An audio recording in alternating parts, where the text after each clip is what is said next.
Hi everybody! So when it comes to controlling heat in appliances, there are in fact only three strategies. The first one is do nothing at all. The second one is stick a switch in there, and the third one is use a controller. Each one's applicable to different circumstances. If you've got something that's pretty basic really and not a very high temperature, there's actually nothing you need to do with it. The second one is for kind of mid-range things like your kettle and your iron and your oven. In that case, you're basically putting a switch in it. And the third one is kind of where you need much more control. So you're looking at things like furnaces and better controlled industrial ovens, that sort of thing. Now, the first one, I need to explain a bit more about what I mean by it, and for that we need Ohm's law. Ohm's law is V equals IR, and what it means is that at a given voltage with a given resistance, a given current will flow. The reason for that is current only flows if it can overcome a resistance, and voltage is like the push needed to overcome that resistance. Of course, as the current flows through a resistance, it offers resistance and it heats up. That's exactly how heating appliances work. Well, heating appliances of this kind. Let's take a circuit made up of a battery, some copper wire and a bit of nichrome wire. When the electrons flow through the circuit, the copper wire hardly heats at all, but the nichrome wire gets red hot. To understand this, we need to compare the structure of the materials. If we have a look at the copper wire, it's composed of a network of ions that are free to vibrate but not move, and there's a sea of dissociated electrons that are free to move through the copper wire. As they move through the copper wire, there's very little getting in their way. Every now and then they'll hit one of the copper ions and make it vibrate a little bit more, but on the whole they're relatively free to flow through the copper wire. If we look at the nichrome, it's an alloy of nickel, chromium and iron.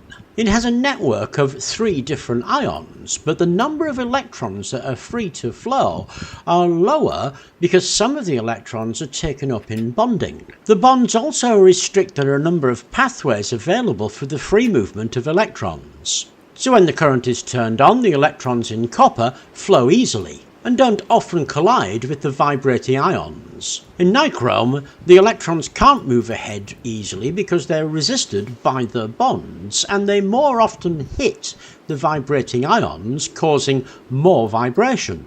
This vibration is what we see as heat. So that is fundamental to understanding what do nothing at all means. Now, it's true that Ohm's law only really applies to direct current. Now, it will apply to alternating current, but alternating current only under a resisted load. Under an inductive load, different rules apply, but as resistance heating is a resistance load, or joule heating is another reference to it, then we can use Ohm's law in the same way for AC that we can for DC. Now, if we look at it, then if we want to heat something, we want a certain amount of current to flow. The more current that flows, the quicker and hotter it will get, because it's not heating in isolation, it's actually heating in an ambient. That heat it's generating is being given off at a rate, and the rate of it heating up and the rate of it giving off will mean that it reaches a fixed temperature within a few bits of fluctuation, where it generates the same amount of heat as it's giving off, and so it reaches a temperature. And you can do that if you have a fixed voltage. If you have a fixed voltage, say 12 volts, and you paint a radiator when you've got a 10 ohm resistance, then the current is known. And in this case, of course, 1.2 amps will flow. That will create a resistance, creating heat, and it will get to some temperature, and you can just measure that temperature. If that temperature is too much for the voltage that you've got, well, you just increase the resistance, and of course the current will drop and the temperature will drop. So you can control it just by using V equals IR. Of course, you need a little bit of experimentation to find out where that level is for the voltage for the material you're using, but once you've got that, it's always going to be the same.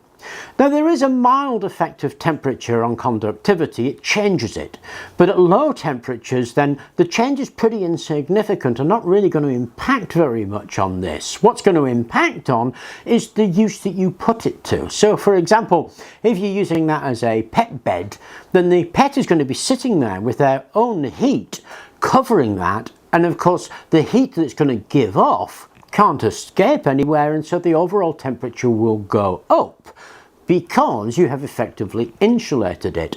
And that will only work when it's in the ambient. If you're going to insulate it, you're going to sit a pet on it, then of course you need that temperature to be very much lower. So you don't want to be making a pet bed that's going to heat up to 40 degrees centigrade if you're then going to sit a pet on it. You want 8, 9, 10 degrees centigrade, something like that. Just something that takes the chill off the bed so the pet is warm and comfortable. Because that may not be acceptable to you because you may worry about it overheating. In which case what you want to do is the same thing that you do with cookers, and that is put a switch in it. And the switch is in fact always the same. It's a bimetallic switch.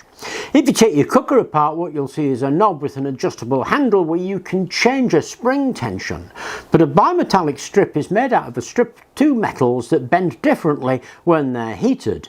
When they're heat, they bend open, and when they're closed they bend shut, and you can either get it in a dial configuration or get it in a small tablet configuration where the amount of bend to open or close a switch is fixed by the manufacturer, and that temperature is printed on the case. That can just be put in line with your positive supply from your DC or your live, and it will automatically switch off when it reaches that temperature or switch on when it falls below that temperature. Of course you need that switch in a position where it is a mid temperature, but it is just a bimetallic strip breaking the positive that switches off and on, and that's a very common thing to find in things like pet blankets, and you certainly find it in your household cooker.